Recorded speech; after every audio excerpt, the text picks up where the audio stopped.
Hello friends, the reading capsule में आपका दिल से स्वागत है। आज हम जिस किताब की बात करने जा रहे हैं वो सिर्फ एक किताब नहीं, एक आईना है जिसमें हम अपने रिश्तों, अपने प्यार और यहाँ तक कि खुद को भी देख सकते हैं।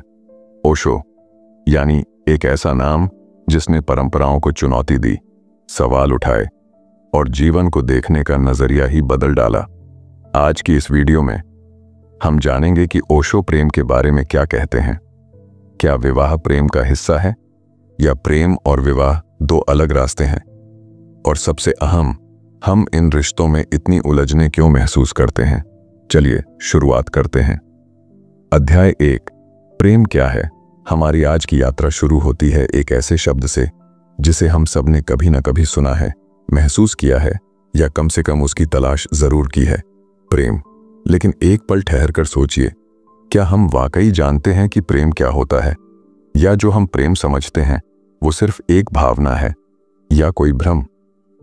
ओशो इस पहले अध्याय में हमें सबसे पहले प्रेम की परतों को खोलकर दिखाते हैं। वो कहते हैं कि प्रेम, जैसा कि समाज हमें सिखाता है, वो अधूरा है, शर्तों से भरा हुआ है और बहुत हद तक स्वार्थ से रंगा हुआ है। प्रेम एक भावना नहीं, एक स्थिति। ओशो की नजर में प्रेम कोई भावना नहीं है जो आती जाती रहती है। प्रेम कोई उत्तेजना नहीं है। वो कहते हैं प्रेम करना नहीं होता, प्रेम तो होता है। यह बात थोड़ी अजीब लग सकती है क्योंकि हम अक्सर सुनते हैं, मैं तुमसे प्रेम करता हूं। लेकिन ओशो पूछते हैं, क्या आपने कभी सोचा कि आप प्रेम कर कैसे सकते हैं? जैसे हम सांस लेते हैं वैसे ही प्रेम हमारे अस्तित्व का एक स्वाभाविक हिस्सा होना चाहिए। लेकिन हुआ क्या है, हमने प्रेम को एक क्रिया बना दिया है, एक ऐसा काम जिसे हम करते हैं उस इंसान के साथ जिसे हमने चुना है। और यही से गड़बड़ी शुरू होती है। प्रेम वर्सेस लगाव। ओशो इस अध्याय में हमें एक और जरूरी बात समझाते हैं। अधिकतर बार जो हम प्रेम कहते हैं वो असल में होता है लगाव। और लगाव में क्या होता है? अपेक्षाएं होती हैं, नियंत्रण की चाह होती है और सबसे खतरनाक डर होता है खोने का। ओशो कहते हैं कि जहां डर है वहां प्रेम नहीं हो सकता, क्योंकि सच्चा प्रेम तो पूर्ण स्वतंत्रता देता है। प्रेम गुलाम नहीं बनाता, प्रेम आजाद करता है। अगर आप किसी को सच में प्रेम करते हैं तो आप उसे बांधने की कोशिश नहीं करते, बल्कि उसकी उड़ान में साथ खड़े होते हैं, बिना पिंजरे के। स्वयं से प्रेम की शुरुआत। अब जरा अपने जीवन की तरफ देखिए। कितनी बार ऐसा हुआ है कि हम किसी से प्रेम चाहते हैं क्योंकि हमें भीतर से अधूरा महसूस होता है। हम चाहते हैं कोई हमें समझे, स्वीकार करे, हमें खास महसूस कराए। लेकिन ये सब उस समय तक अस्थायी होता है जब तक हम खुद को नहीं समझते। ओशो कहते हैं, जब तक आप खुद से प्रेम करना नहीं सीखते तब तक आपका प्रेम किसी और पर निर्भर रहेगा, और निर्भरता कभी प्रेम नहीं होती।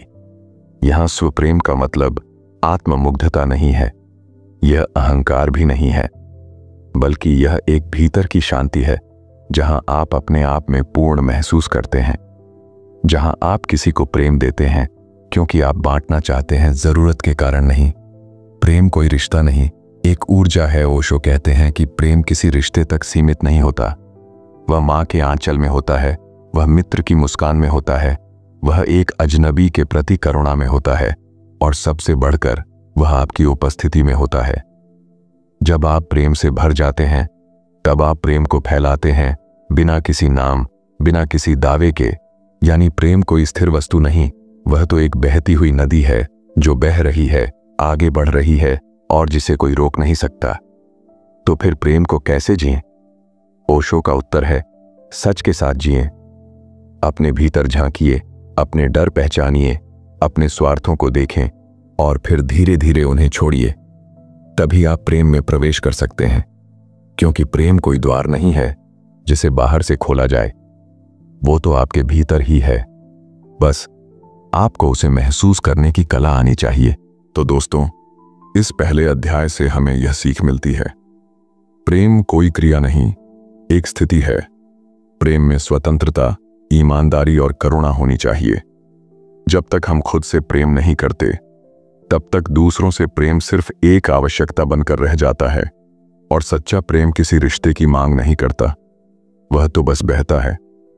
सहज रूप से ओशो अगले अध्याय में यही बड़ा सवाल उठाते हैं।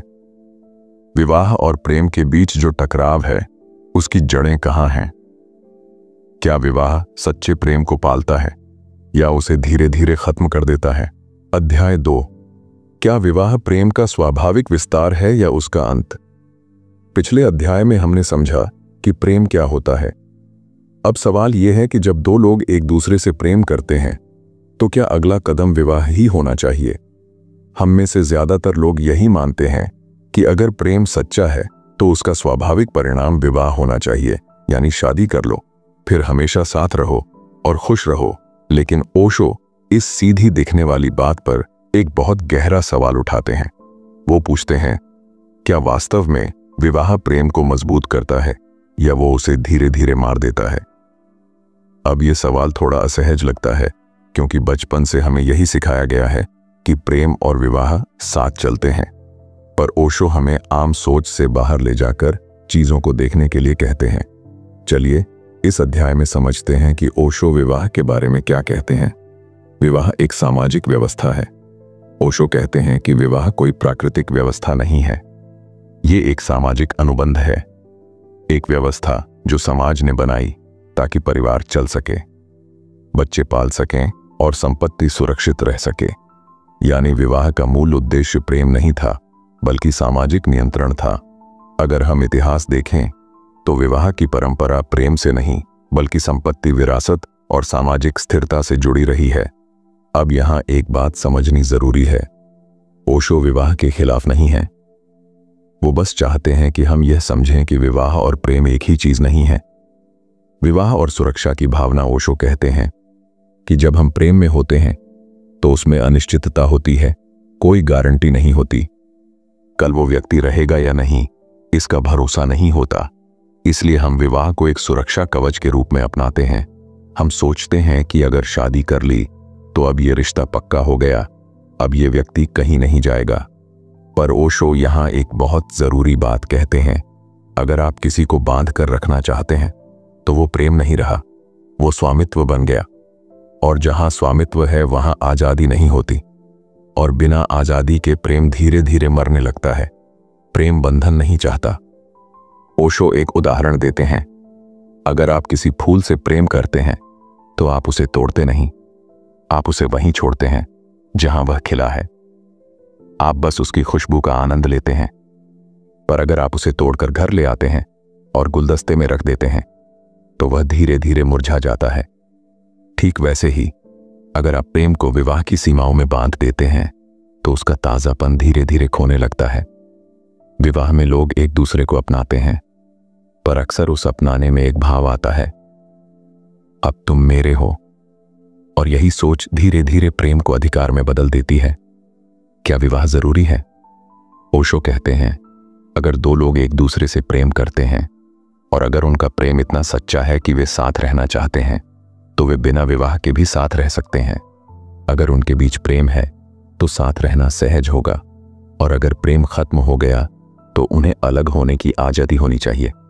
यहां ओशो विवाह के खिलाफ नहीं बल्कि मजबूरी के विवाह के खिलाफ है, जहां लोग इसलिए साथ हैं क्योंकि समाज कहता है या डर लगता है। वो कहते हैं, प्रेम एक नदी है जो बहती रहती है, अगर आप उसे बांधना चाहेंगे तो या तो वह सूख जाएगी या बाढ़ बन जाएगी। विवाह में ईमानदारी और जागरूकता, अगर आप विवाह करते हैं तो ओशो कहते हैं कि वह पूरी जागरूकता और ईमानदारी से होना चाहिए, ना कि डर से, ना कि समाज के दबाव से, ना कि अकेलेपन से भागकर। अगर विवाह प्रेम से जन्मा है और प्रेम निरंतर बहता है तो विवाह भी सुंदर हो सकता है। लेकिन अगर विवाह एक समझौता बन जाए तो वह दोनों के लिए बोझ बन जाता है। इस अध्याय में ओशो हमें यह सिखाते हैं, विवाह प्रेम का विस्तार तभी बन सकता है जब उसमें स्वतंत्रता हो। अगर विवाह बंधन बन जाए तो वह प्रेम का अंत भी हो सकता है। विवाह को आंख मूंद कर अपनाने के बजाय उसके पीछे की सच्चाई समझना जरूरी है। अगर प्रेम को स्वतंत्र होना चाहिए और विवाह से प्रेम मर सकता है तो फिर समाज हमें विवाह के लिए इतना मजबूर क्यों करता है? क्या समाज प्रेम से डरता है? और अगर हां तो क्यों? इसका जवाब हमें अगले अध्याय में मिलेगा। अध्याय 3, समाज प्रेम से डरता क्यों है? अब तक हमने समझा कि प्रेम क्या है और विवाह उसके साथ कैसे जुड़ता है या कभी कभी उसे दबा भी देता है। लेकिन अब एक और गहरी परत को खोलने का समय है। ओशो इस अध्याय में एक ऐसा सवाल उठाते हैं जो हमें चौंका भी सकता है और सोचने पर मजबूर भी। वो कहते हैं, समाज प्रेम से डरता है। अब आप सोच सकते हैं ये कैसा अजीब विचार है। प्रेम तो सुंदर है, शांतिपूर्ण है, तो समाज को उससे डर क्यों लगेगा? तो चलिए इस अध्याय में इसी बात को समझते हैं। कदम दर कदम समाज की नींव नियंत्रण पर टिकी है। ओशो कहते हैं, हर समाज एक ही बात चाहता है, नियम, अनुशासन और नियंत्रण। क्योंकि अगर लोग बहुत ज्यादा स्वतंत्र हो जाएं, अगर वे अपने दिल की सुनने लगें, तो समाज के बनाए हुए ढांचे टूट सकते हैं। समाज चाहता है कि आप तय रास्तों पर चलें, जैसे पढ़ाई करो, नौकरी करो, शादी करो, बच्चे पैदा करो, फिर वही चक्र चलता रहे। लेकिन प्रेम इस तयशुदा रास्ते पर नहीं चलता। प्रेम जब आता है तो वह इंसान को अपनी ही आग में झोंक देता है। पुरानी धारणाएं टूटती हैं, आप में कुछ नया जागता है, आप सवाल करने लगते हैं और यही बात समाज को असहज कर देती है, प्रेम विद्रोही बनाता है। ओशो कहते हैं, प्रेम करने वाला व्यक्ति भीतर से स्वतंत्र हो जाता है। वह अब समाज की शर्तों पर नहीं, अपने सत्य पर जीना चाहता है। इसलिए समाज को डर लगता है कि अगर लोग प्रेम में पड़ेंगे तो वे शादी ब्याह की पारंपरिक परंपराएं नहीं मानेंगे, धर्म या जाति की दीवारों को लांघ सकते हैं, किसी भी उम्र या किसी भी स्थिति में प्रेम कर सकते हैं, यानी समाज के बनाए हुए ढांचे हिलने लगेंगे। इसलिए समाज प्रेम को नियंत्रित करना चाहता है, उसे एक व्यवस्था में बांध देना चाहता है, विवाह के नाम पर प्रेम और नैतिकता। ओशो एक और अहम बात कहते हैं, समाज प्रेम को नैतिकता से जोड़ता है। वो सिखाता है कि ये सही प्रेम है और ये गलत, ये स्वीकार्य है और ये पाप। इसलिए जब कोई युवा प्रेम करता है तो सबसे पहले समाज उसे शर्म और डर का पाठ पढ़ाता है। लोग क्या कहेंगे, घर की इज्जत, धर्म का सवाल, जाति का बंधन, इन सब के बीच प्रेम दम तोड़ने लगता है। ओशो साफ कहते हैं, ये जो तथाकथित नैतिकता है वह असली नहीं है, वह सिर्फ समाज के बनाए हुए डर हैं जो प्रेम के रास्ते में दीवारें बनाते हैं। प्रेम और शिक्षा ओशो एक और बहुत जरूरी बात उठाते हैं कि हमारे स्कूल कॉलेज कहीं भी प्रेम को समझने या जीने की शिक्षा नहीं दी जाती।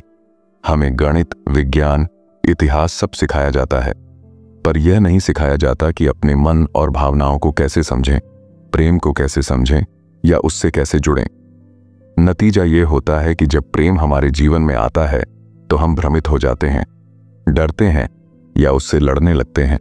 ओशो कहते हैं, अगर हम बच्चों को प्रेम की समझ देंगे तो समाज में झूठे रिश्ते नहीं होंगे, बल्कि गहरे और सच्चे संबंध बनेंगे। लेकिन शायद यही बात समाज नहीं चाहता, क्योंकि फिर लोग सवाल करने लगेंगे और समाज को सवाल पसंद नहीं। प्रेम और स्वतंत्रता। इस अध्याय का सार यही है कि प्रेम आपको आजाद बनाता है और समाज को आजाद लोग नहीं चाहिए, उसे आज्ञाकारी लोग चाहिए जो आदेश माने, भीड़ में चलें और मौन रहें। ओशो कहते हैं, प्रेम अकेला ऐसा अनुभव है जो व्यक्ति को भीतर से तोड़ता भी है और जोड़ता भी। वह अहंकार को पिघला देता है और एक नई दृष्टि दे देता है। यही कारण है कि समाज प्रेम से डरता है, क्योंकि प्रेम आपको आपका बना देता है और जो व्यक्ति अपना हो जाता है उसे फिर कोई गुलाम नहीं बना सकता।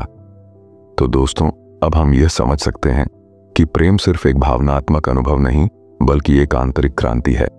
यह क्रांति समाज के बने बनाए ढांचों से टकराती है और यही टकराव समाज को असहज कर देता है। इसीलिए समाज ने प्रेम को सीमित कर दिया है, नियमों से, शर्म से और विवाह के अनुबंध से। लेकिन असली प्रेम वह है जो इन सीमाओं को तोड़कर भीतर से बहता है, सच के साथ, स्वतंत्रता के साथ। अगर प्रेम इतनी गहराई और ईमानदारी से जिया जाए तो क्या उसमें ईर्ष्या और वफादारी जैसी समस्याएं भी रहेंगी, या वे केवल असुरक्षित प्रेम के लक्षण हैं? क्या सच्चे प्रेम में ईर्ष्या की कोई जगह है? क्या हम किसी को प्रेम करते हुए भी स्वतंत्र रहने दे सकते हैं?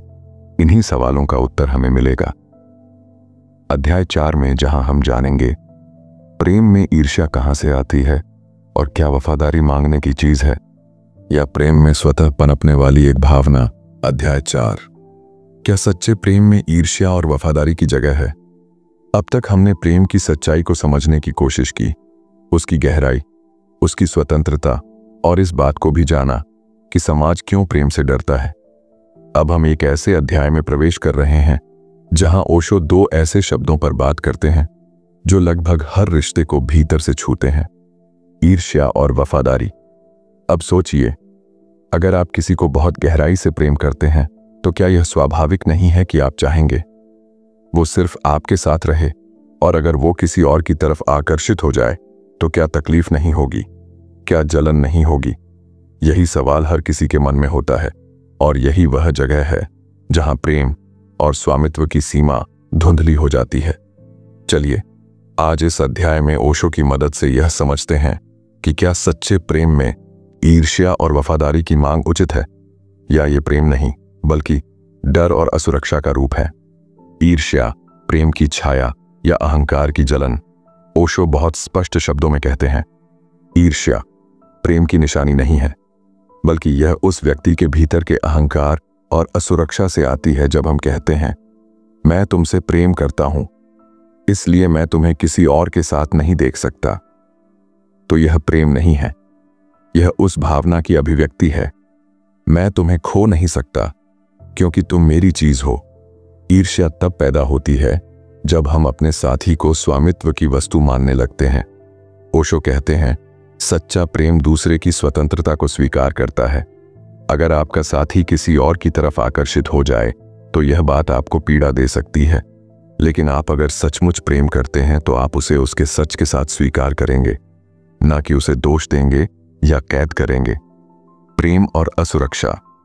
यहां एक गहरी बात आती है। ईर्ष्या तब होती है जब हम भीतर से अधूरे होते हैं, जब हम सोचते हैं कि अगर दूसरा व्यक्ति हमें छोड़ देगा तो हमारा मूल्य कम हो जाएगा, हम अकेले पड़ जाएंगे या हम टूट जाएंगे। ओशो कहते हैं, जो व्यक्ति स्वयं में पूर्ण होता है उसे किसी और से मिलने वाला प्रेम मूल्यवान तो लगता है, पर वो उसकी जरूरत नहीं बनता। यानी प्रेम एक सुंदर उपहार है, ना कि कोई संबल जिसके बिना हम गिर जाएं। वफादारी प्रेम की मांग या उसका परिणाम। अब बात करते हैं वफादारी की। ओशो कहते हैं, वफादारी तब तक कृत्रिम होती है जब तक उसे मांगा जाता है।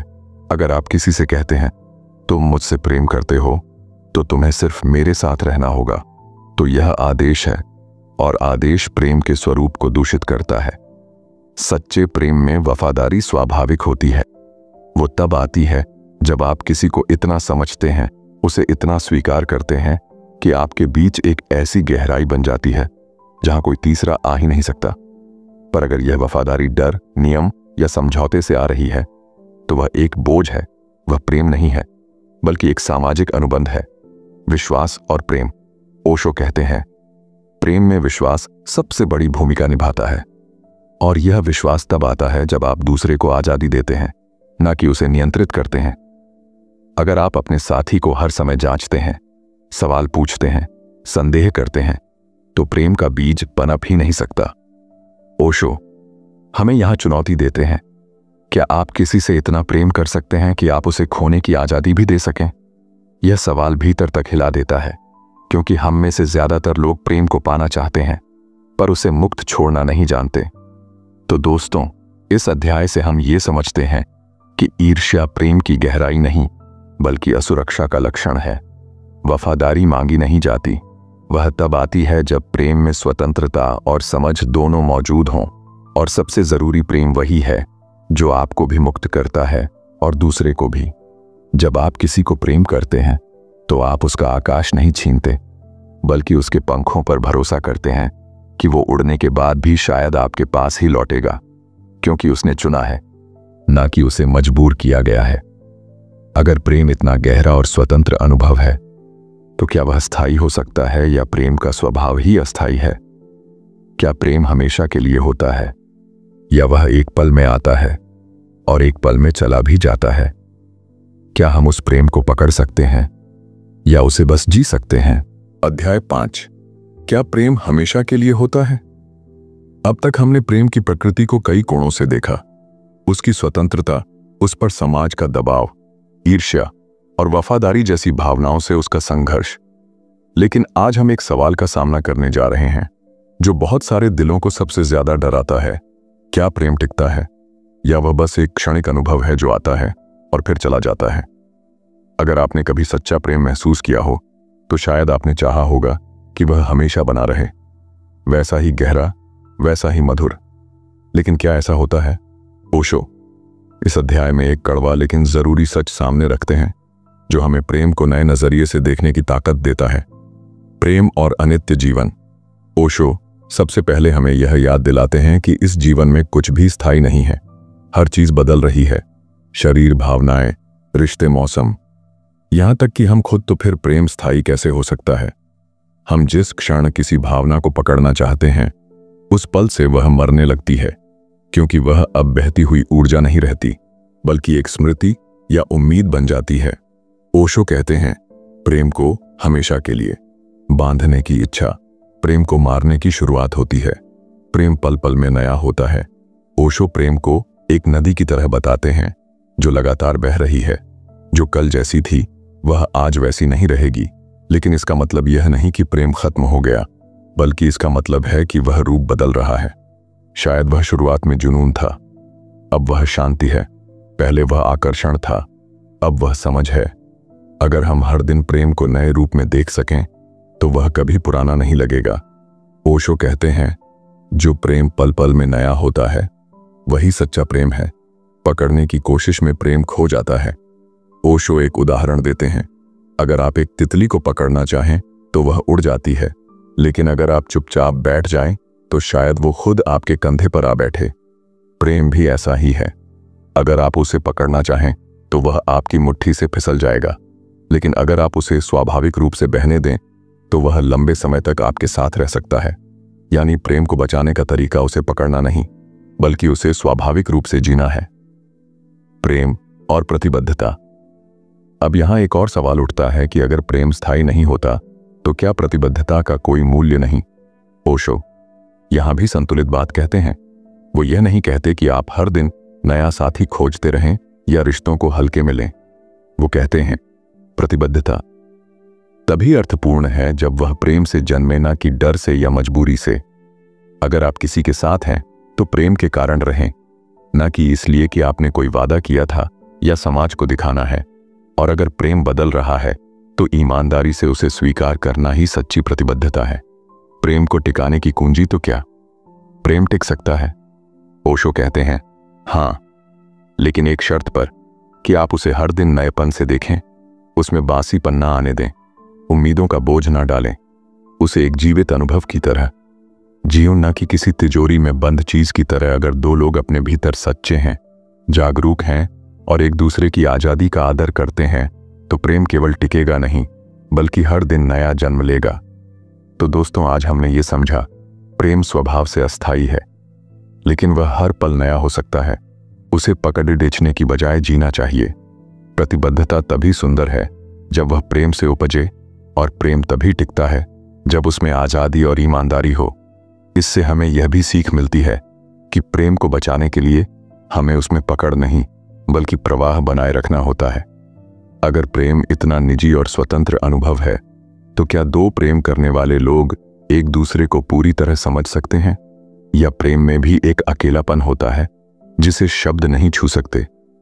क्या प्रेम के भीतर भी कुछ ऐसा है जो कहा नहीं जा सकता, बस महसूस किया जा सकता है? अगले अध्याय में हम इसी भावनात्मक अकेलेपन और संवाद की सीमाओं को समझेंगे। अध्याय 6, क्या सच्चे प्रेम में पूरी समझ संभव है? आज हम प्रेम की उस परत को खोलने जा रहे हैं जिसे अक्सर हम अनदेखा कर देते हैं या शायद समझ ही नहीं पाते। हम सब चाहते हैं कि जब हम किसी से प्रेम करें तो वह हमें पूरी तरह समझे बिना कहे समझे, हमारे हर भाव, हर चुप्पी, हर बेचैनी को महसूस करे। लेकिन क्या यह संभव है? ओशो इस अध्याय में यही सवाल उठाते हैं। क्या प्रेम में पूरी समझ संभव है, या प्रेम अपने भीतर भी एक अकेलापन लिए होता है? चलिए, आज इस अध्याय में हम उसी सवाल से टकराते हैं जिसे हम अक्सर महसूस करते हैं लेकिन शब्दों में नहीं कह पाते। प्रेम और मौन का अंतर। ओशो कहते हैं, प्रेम की गहराई वहां से शुरू होती है जहां शब्द रुक जाते हैं। जब आप किसी को गहराई से प्रेम करते हैं तो वहां संवाद शब्दों से नहीं चलता बल्कि मौन से। लेकिन यही मौन कभी कभी अकेलापन भी बन सकता है, क्योंकि हम जितना भी करीब हों फिर भी कोई हमें पूरी तरह जान नहीं सकता। हर इंसान का अपना एक आंतरिक संसार होता है जिसमें सिर्फ वही प्रवेश कर सकता है। ओशो इसे अस्तित्व की मौलिक अकेलापन कहते हैं जो हर आत्मा के साथ जुड़ी होती है। हम जितना करीब जाते हैं उतना महसूस करते हैं कि कुछ बचा रह जाता है। आप किसी को चाहे समझें, उसके साथ समय बिताए, लेकिन कभी कभी एक खालीपन रह जाता है, जैसे कुछ कहने को था जो कहा नहीं जा सका। ओशो इसे प्रेम की कमजोरी नहीं बल्कि उसकी सच्चाई मानते हैं। वो कहते हैं अगर आप सच्चे प्रेम में हैं तो आप इस अपूर्णता को स्वीकार करना सीखते हैं, यानी यह जानना कि मैं सामने वाले को पूरी तरह समझ नहीं सकता और वह मुझे भी नहीं, लेकिन फिर भी हम एक दूसरे के साथ हैं, प्रेम में हैं। और यह स्वीकार ही प्रेम को और गहरा बनाता है। प्रेम की सच्ची समझ, स्वीकृति। ओशो समझाने की कोशिश नहीं करते, वो स्वीकारने की कला सिखाते हैं। अगर आप अपने साथी से यह अपेक्षा करें कि वह हर बात समझे, हर मनोभाव पकड़े, तो आप एक असंभव मांग कर रहे हैं, क्योंकि जैसे आप बदल रहे हैं वैसे ही वह भी बदल रहा है। दोनों की जिंदगी की लहरें अलग अलग दिशाओं में चलती हैं। सच्ची समझ तब आती है जब आप यह मान लेते हैं कि मैं पूरी तरह नहीं समझ सकता, पर मैं तुम्हारे साथ हूं। पूरे मन से प्रेम और संवाद की सीमाएं। ओशो कहते हैं प्रेम में संवाद जरूरी है, लेकिन संवाद से अधिक जरूरी है मौन में साथ होना। कभी कभी प्रेम वह होता है जब दो लोग चुपचाप साथ बैठें और कुछ कहने की जरूरत ही न पड़े, पर यह मौन तब तक सार्थक नहीं होता जब तक हम अपने भीतर के अकेलेपन से डरते हैं। जो व्यक्ति अपने भीतर की तन्हाई को जानता है वही किसी और के साथ सच में जुड़ सकता है, क्योंकि वह जानता है कि जुड़ाव में भी एक स्वतंत्रता होती है, एक दूरी होती है जो प्रेम को और गहराई देती है। तो दोस्तों, ओशो हमें यह सिखाते हैं कि प्रेम में पूरी समझ कभी संभव नहीं। हर इंसान के भीतर एक ऐसी जगह होती है जहां कोई और नहीं पहुंच सकता। सच्चा प्रेम वही है जो इस सीमित समझ को स्वीकारता है, और जब आप स्वीकार कर लेते हैं कि आप सब कुछ नहीं जान सकते, तो प्रेम और भी सच्चा और सहज बन जाता है। यही प्रेम की सुंदरता है, वह अधूरा होते हुए भी पूर्ण लगता है। तो दोस्तों, आज की इस बातचीत का सार अगर एक वाक्य में कहूं तो यही है, बदलाव बाहर नहीं भीतर से शुरू होता है। और यह बदलाव कोई जोरदार क्रांति नहीं होता, बल्कि रोज के छोटे छोटे फैसलों से बनता है। रोज थोड़ा और ईमानदार होना, थोड़ा और जागरूक, थोड़ा और खुद के करीब आना। अगर आज की बातों में कुछ ऐसा था जो आपके दिल को छू गया या आपको खुद के बारे में सोचने पर मजबूर किया, तो बस एक छोटी सी शुरुआत कीजिए। एक सवाल खुद से पूछिए, क्या मैं वही जीवन जी रहा हूं जो सचमुच मेरा है, या जो दूसरों ने तय किया है? और अगर आप चाहें तो इस सफर में हम साथ चल सकते हैं। यहां हर वीडियो एक दर्पण है, हर शब्द एक निमंत्रण खुद से मिलने का। अगर आप तैयार हैं तो इस चैनल से जुड़िए, या बस थोड़ी देर के लिए आंखें बंद कीजिए और खुद को सुनिए। शायद वहीं से असली यात्रा शुरू हो। धन्यवाद। दिल से हम फिर मिलेंगे एक और सच्चे सवाल के साथ।